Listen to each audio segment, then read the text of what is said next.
Sanibonani guys. I hope niyaphila. Namuhla ngifuna ukukhuluma nabantu baseMiddelburg or maybe around. Guys, we almost got scammed with my husband by abantu abadala, guys, by abantu abadala. Into ebuhlungu is because of abantu abadala. Nanoma ukhuluma nabo efonini uyabezwa ukuthi abantu abadala. So ngiyazibuza ukuthi abantu abadala mabaqala lokhu lo mshikashika lokhu abantu abancane bona boyoba njani.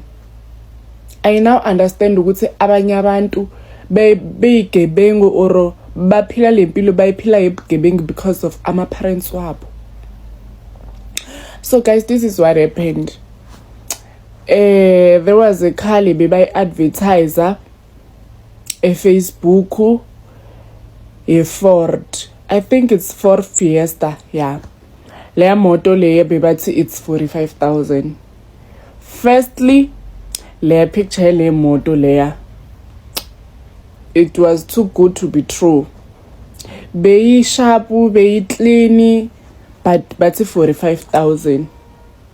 So mina nomuntu omsayibona, and there was a lady lo bekathi ufuna imoto ye less price. Uyabo, ngoba umuntu wami unoku-advertise imoto ezinjalo vele unoku-advertise umngane wakhe imoto ezima second hand, bese lo sesilo yena bekafuna imoto emali ngaphansi. So sabona leya post lapha, and leya post yathi ila eMiddelburg le moto leyo. So vele mina I was supposed to go to say a doctor, and then ubaba wakami wathi uzongiphekezela ngiyobona udokotela because of ufuna ukubona nale moto le. Yes, abantu guys, they have a strategy sokuscam umuntu and izinto zibonakala ngathi it's legit. Zibonakala ngathi it's legit. Wazi wathi sizohlangana epolice station ukuthi ina kungabi nama scammers ayenzakalayo in or maybe to be on a safe side. Uyabo? Umuntu wamamthemba because of umuntu makathi asihlangane epolice station vele nawe uzomthemba. So what happened is that umuntu wami wangithatha wangisa kudokotela, yena wafonela nalo baba lo wamthola because of bebafake nama number. Makafonela lo baba athi hey mina angikho ngisemeregweni in. Meanwhile akasitshelanga before uthe yena sizohlangana naye. Uyabo? So okay, umyeni wami wabuza ukuthi sizoyenza kanjani. Wathi imoto inomntwana. Uyabo? Akamnikezi lo mntwana lo ama number vele. Ngathi umnikezile ngisakhumbula. Yeah, ngathi umnikezile lo guy lo beka contactana nomuntu wami. Uyabo? So wathi ina imoto ngizoyinikeza umntwana nguyezoletha imoto lapho. Mina ngisemerekweni. Okay, ubaba wami wasithemba istory, wahamba wathi use police station na, wathi niyohlangana khona lapha police station. Wena linda khona lapha police station ngoba umyeni wami amtshela ukuthi ngila eduzana. Ngizojama la police station ngikulinde khona ngizokhona ukuviwa yini imoto. Uyabo? Okay. Wahamba umyeni wami wahlala lapha police station, wafona abantu abaveli. Jikiti lo baba wafona wathi umama wakami uthi ufuna ukukhuluma nawe. Umuntu osifazane guys, umuntu omdala uyaza ukuthi lo umuntu omdala. Yabo? Bese wathi okay, ubaba wakami wavuma ke. And then no mama wafona wathi hey bhuti unjani, ngazo bathi ngufuna ukuthenga imoto. Lo mama wathi le mali kumele ifakwe ku account yakhe. Yabo? So bathu ninganikeza umntwana imali if ever nifuna ukuyithenga leyo moto leyo nizoyifaka ku account yami. And then ubaba kami wathi okay, it's fine, I don't have a problem with that, but qala ngifuna ukuview imoto ngibone ukuthi injani right na. Sebele lo baba wabuza ukuthi wena uze ngani, yabo? Bese ubaba kami uyachaza ukuthi nami ngize ngemoto, wathi le moto enye izo driver ubani, yabo?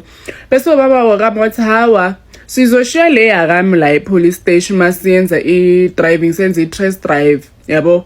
Bese ubaba wathi okay, ubaba kami wahlala ngaphuma mina kudokotela ngathi hawa baby nami ngiyeza lapha ngizokhona ukuyibona le moto kahle kahle siyibone kahle because of i-Ford Fiesta aka 45,000 ayingifuna ukuyibona kahle ukuthi kahle kahle le moto le injani. So ngahamba mina ngayohlala naye lapha soloko bayafona at the end baconvince ubaba kami ukuthi akafaki imali because of lo muntu o driver leyo moto lo umntwana and umntwana warif bayithathe best ubaba kami wathathela umntwana imoto wathi how angisho nina ngithe sihlangane police station na ngizoyithatha kanjani la police station kubhizi and vele I police station se Middelburg town le ihlangahlangene man kuhlezi kuhlangahlangene lapha and amaveni ahlezi angaphandle and amaphoyisa ahlezi vele kunesibedlela ngapha uvalekile vele so yabo so wathi kanjani ngeke phela mina ngibhadele imali kuyimoto ongakayiboni first ngakayi test drive ngicheck or beside we test drive ngifaka kanjani imali ngakaboni imoto na lo mama wathi hawa mina bakaze bangitshontshela imoto so wena ukuthi ukhone ukuthi ubone le moto leyo you have to send cash sizokhona ukukuthemba umfana akakafiki kuqala nemoto umama manje sochicha story sokuthi kumele kufakwe imali and baya insist ukuthi kufakwe imali yabo athi hawa mina ngeke ngifake mina imali ningakafiki la ngizobona imoto yabo bese lo mama wa change story wathi hawa imoto ngeke sakhona ukufika lapho nizoyibona uma ubaba kami akhona guys abantu abadala uyamuza ukuthi lo mama umdala lo baba umdala kunomntwana naphakathi and then ubaba kami wathi okay it's fine if ever kunjalo ngeke mina nginforce but mina bengeke ngintshontshe imoto okay why ningafoni maybe sifone ngevideo call ukucheck ukuthi umuntu lo ukhuluma naye umuntu onjani guys they were insisting ukuthi kufakwe imali sho ukuthi if ever maybe bese amadomo sichazwe ngaleyo Ford Fiesta ka 45,000 bese beskemiwe guys bese beskemiwe imali ngabantu abadala abogogo abokhehla niziboneni guys niziboneni abantu baseMiddelburg be aware ungafaki imali izinto ongakaziboni umuntu akutshela ukuthi uthengisa imoto 45,000 for Fiesta fresh it was too good to be true so niziboneleni guys niziboneni kubi. Hello good people, welcome to this channel. If you are new here, please make sure you do the right thing. You press that subscribe button and hit the notification bell. Good people, please be careful of scammers. Scammers are everywhere and anywhere. Le yenzeke eMiddelburg, but it can happen to anyone anywhere in South Africa.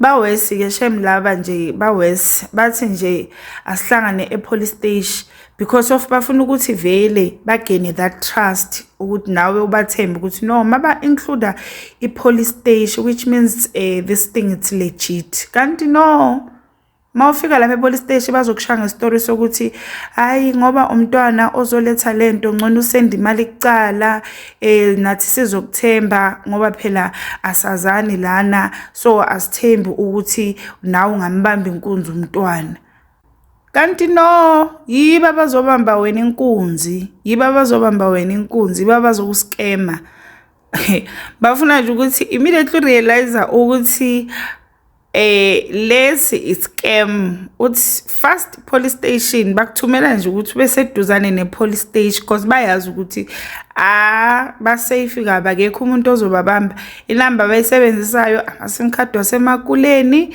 there is no way ukuthi ingatraceka ama scammers mara and guys please be careful izinto enizithenga kuboma Facebook market always make sure ukuthi nje cash on delivery nika uyanginika nami ngiyakunika that's it. Please comment below, tell us what do you think about this story. Don't forget to like, share and subscribe. Kulungile, bye. See you on the next one.